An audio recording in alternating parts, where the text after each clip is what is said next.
ஓம் சக்தி. என் அன்பு தங்கமே, நீ யாரை பார்க்க வேண்டும், யார் என்னுடன் பேச வேண்டும் என்று ஏங்கி காத்து கொண்டிருந்தாயோ அவர்களிடமிருந்து திடீர் திருப்பமாக உனக்கு அழைப்பு வர போகின்றது. உன் வலிகள் அனைத்தும் குறைய போகின்றது. உன் வேதனைகள் அனைத்தும் மறைய போகின்றது. நீ சரியாக உண்பதும் இல்லை, சரியாக உறங்குவதும் இல்லை. ஒவ்வொரு நாளும் ஒவ்வொரு நொடியும் நீ உன் துணையை நினைத்து மிகவும் வருந்திக் கொண்டே இருக்கின்றாய். வாழ்க்கையில் ஒன்றை மட்டும் நன்றாக புரிந்து கொள்.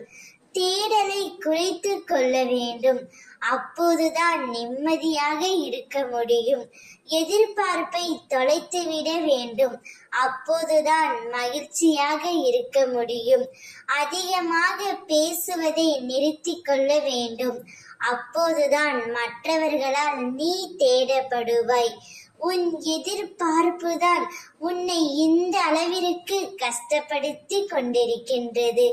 உனக்கு உன் துணை மீது அதீத அன்பினாலும் அதீத உரிமையினாலும் நீ அவர்களிடமிருந்து அதிகமாக எதிர்பார்க்கின்றாய்.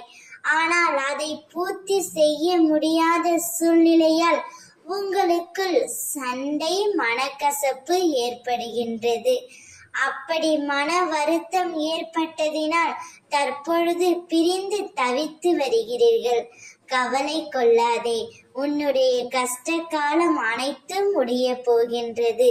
வாழ்க்கையிலும் சரி, வார்த்தையிலும் சரி, பொறுமையாக இருந்தால் மட்டுமே உனக்கு பிடித்த உறவுடன் நீண்ட காலமாக சந்தோஷமாகவும் மகிழ்ச்சியாகவும் உன்னால் வாழ முடியும். உன்னவரிடமிருந்து அழைப்பும் நற்செய்தியும் உனக்கு வரும்.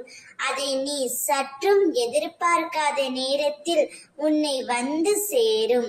அப்பொழுது நீ ஆனந்தத்தில் துள்ளி குதிக்கப் போகின்றாய். ஓம் சக்தி.